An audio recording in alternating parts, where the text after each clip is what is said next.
So I've just finished an English lesson with a student of mine, and in today's lesson, he looked a little unhappy.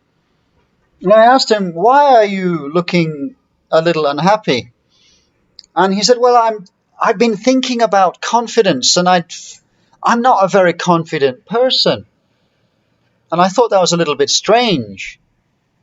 And then I asked him, "Well, are you able to ride a bicycle?" He said, "What are you talking about? Of course I can ride a bicycle." I said, "Well, then how did you learn to become a good cyclist?" He said, I practiced. I said, "Well, okay, that's great. So how are you going to become confident?" And he paused for a while, and he didn't really seem to know how to respond to that question, because he couldn't see the object, you see, of which he needed to practice on. Because to ride a bicycle, you need to practice riding the bicycle, and the bicycle is the object. So to become confident, you need to focus on the object, and then perhaps you can become confident, right? So what is the object that you need to focus on in order and practice on in order to become more confident? And we are surrounded by that object. That object, you might have guessed, is people.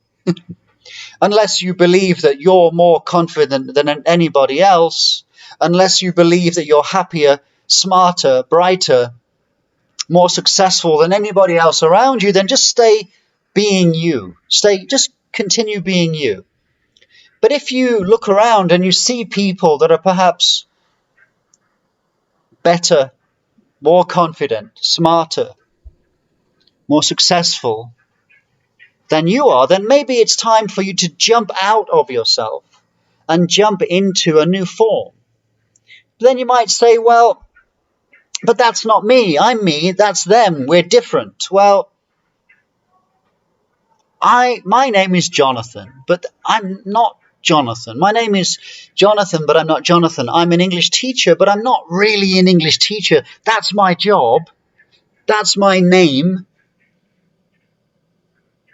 That's my religion. That's my national identity. But those things are not me, you see. It's the way that I express myself.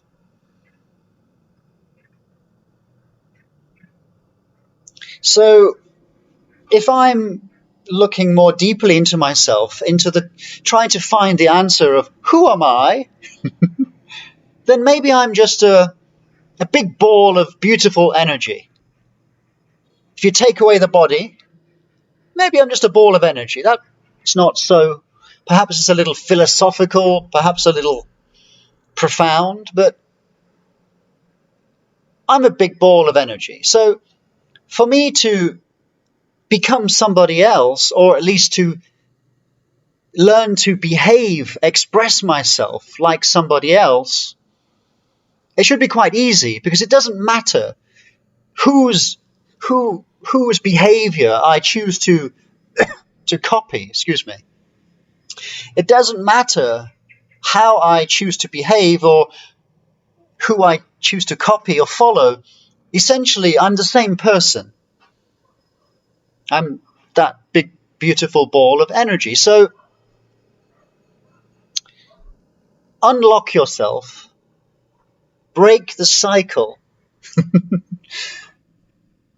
and become another expression of your true self. And your true self might be a big ball of beautiful energy. So practice. Find somebody. Practice being them. Why not? Do it for 1 month or 21 days. 21 days, habit forming time. And see how it works for you. Okay. Thank you for listening. Bye.